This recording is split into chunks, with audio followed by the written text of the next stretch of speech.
Hello guys, आज हम determine करने वाले हैं empirical formula and molecular formula of N organic compound. मतलब आज हम सीखेंगे किसी ऑर्गेनिक कंपाउंड का मूलानुपाती सूत्र और आणविक सूत्र कैसे निकाला जाता है। इसे समझने के लिए हम एक एग्जांपल लेते हैं। An organic compound having carbon और hydrogen 61% and 11.88% respectively. Its vapour density is 59।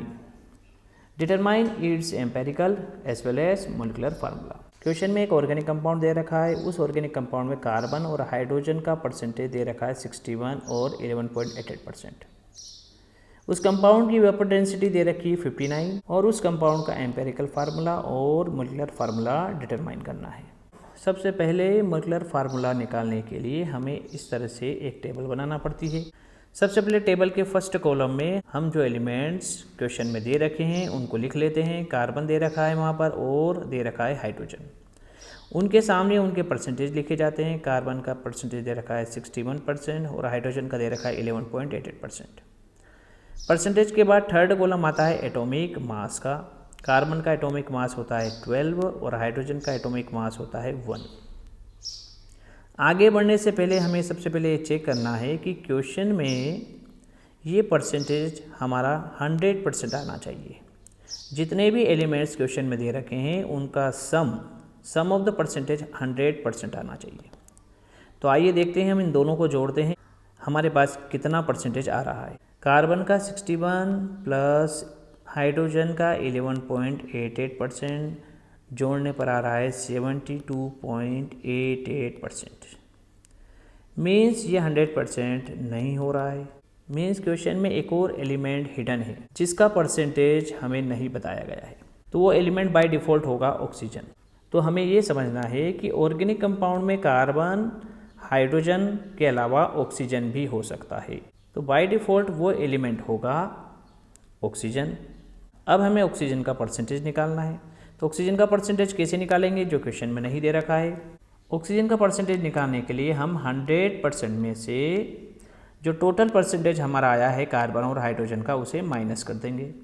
तो 100 माइनस 72.88। तो इसे माइनस करने पर हमारे पास आंसर निकल कर आता है 27.12। मीन्स ऑक्सीजन का परसेंटेज जो हिडन था, जो हमें नहीं दिखाई दे रहा था, वो होता है 27.12%।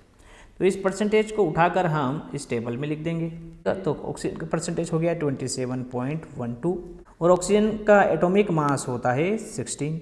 अब हमारा थर्ड कॉलम आता है, हमें निकालना है मोल्स ऑफ एटम। मीन्स उस ऑर्गेनिक कंपाउंड में डिफरेंट एटम्स के कितने मोल्स हैं। किसी एटम के मोल्स निकालने के लिए हमारे पास फार्मूला होता है मास अपॉन एटॉमिक मास। तो अब सबसे पहले बात आती है मास की। मास कितना दे रखा है, यहाँ पर परसेंटेज दे रखा है, मास तो दे नहीं रखा है। तो हम इस परसेंटेज को ही मास मानेंगे। इन तीनों परसेंटेज का टोटल करने पर हमें 100 मिल रहा है। मीन्स उस कंपाउंड को हम बाय डिफ़ॉल्ट 100 ग्राम मान लेते हैं क्योंकि वो 100% आ रहा है। तो यहाँ जितने भी परसेंटेज दे रखे हैं हम उन्हें ग्राम में कन्वर्ट कर देंगे। तो यहाँ हो जाएगा 61% से 61 ग्राम। तो मास, तो ये हो गई बात मास की। अपॉन एटॉमिक मास, तो कार्बन का एटॉमिक मास होता है 12, तो 61/12 जो आंसर आएगा हमें यहाँ लिखना है। फिर आती है बात 11.88 gram divided by 1 because hydrogen का एटॉमिक मास होता है 1। फिर बात आती है ऑक्सीजन की। ऑक्सीजन का अमाउंट दे रखा है 27.12 डिवाइडेड बाय इसका एटॉमिक मास होता है 16। तो आंसर आएगा हमारे पास 1.695। अब हमें इन तीनों वैल्यूज़ का सिंपल रेशियो निकालना है। सिंपल रेशियो निकालने के लिए हम यहाँ पर सबसे पहले फाइंड आउट करेंगे कि यहाँ पर सबसे लोवेस्ट वैल्यू कौन सी है। सबसे लोवेस्ट वैल्यू आई है हमारे पास ऑक्सीजन की। सबसे कम मोल यहाँ पर हैं ऑक्सीजन के। तो जो सबसे लोवेस्ट वैल्यू होती है उसका डिवाइड सब में कर देते हैं। तो सिंपल रेशियो निकालने के लिए हम सबसे लोवेस्ट वैल्यू का डिवाइड इन सब वैल्यूज़ में कर देंगे। आइए देखते हैं हम कैसे सिंपल रेशियो निकालते हैं। सबसे पहले बात करेंगे कार्बन की। कार्बन के मोलों की संख्या आई है 5.833 डिवाइडेड बाय सबसे लोवेस्ट वैल्यू होती है 1.695। इसका आंसर आता है 3.4 अप्रोक्सीमेटली। अब बात करते हैं हाइड्रोजन के मोलों की संख्या की। हाइड्रोजन के मोल है 11.88 डिवाइडेड बाय सबसे लोवेस्ट नंबर है हमारा 1.695। अगेन इसमें इसका डिवाइड कर देंगे तो हमारे पास अप्रोक्सीमेट वैल्यू आएगी 7.0। फिर बात करते हैं हम ऑक्सीजन इटसेल्फ की। ऑक्सीजन के मोलों की संख्या है 1.695। इसका इसी से डिवाइड कर देंगे अब तो 1.695 आंसर आएगा 1। ये हो गई बात सिंपल रेशियो की। लेकिन जो एम्पेरिकल फार्मूला होता है उसकी डेफिनेशन होती है it is the simple whole number ratio of an element in a compound. Means empirical formula किसी कंपाउंड में एलिमेंट्स का सिंपल होल नंबर रेशियो होता है।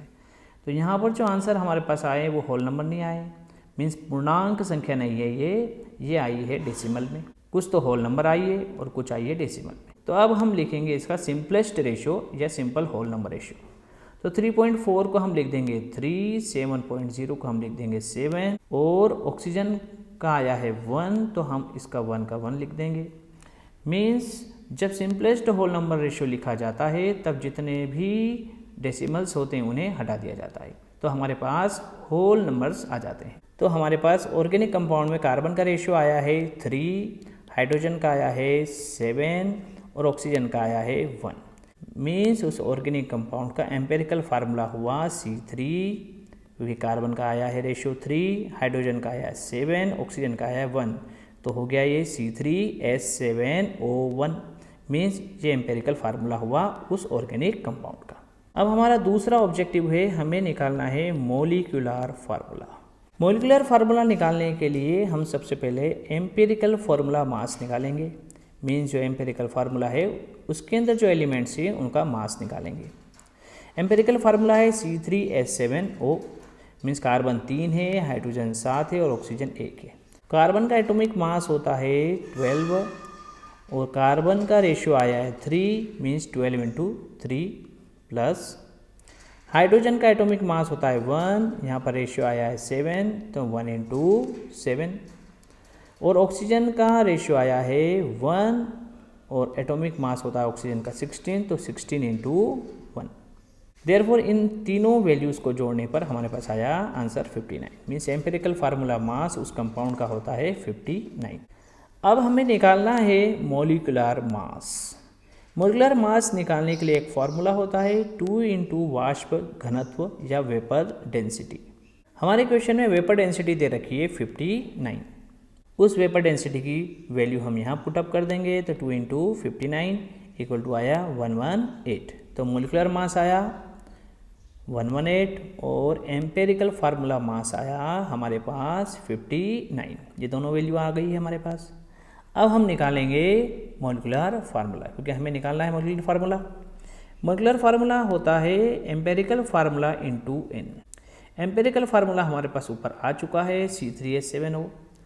अब निकालना है हमें n। अब n क्या होता है वो हम नेक्स्ट स्टेप में देखेंगे। n equal to molecular mass या molecular formula mass upon empirical formula मास।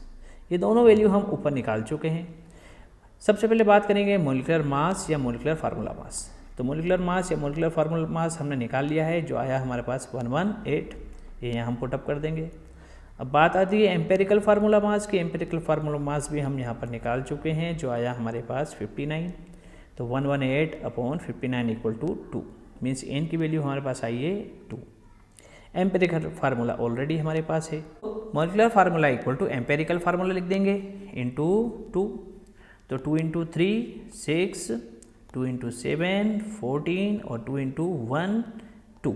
तो मोलिकुलर फार्मूला हुआ C6H14O2।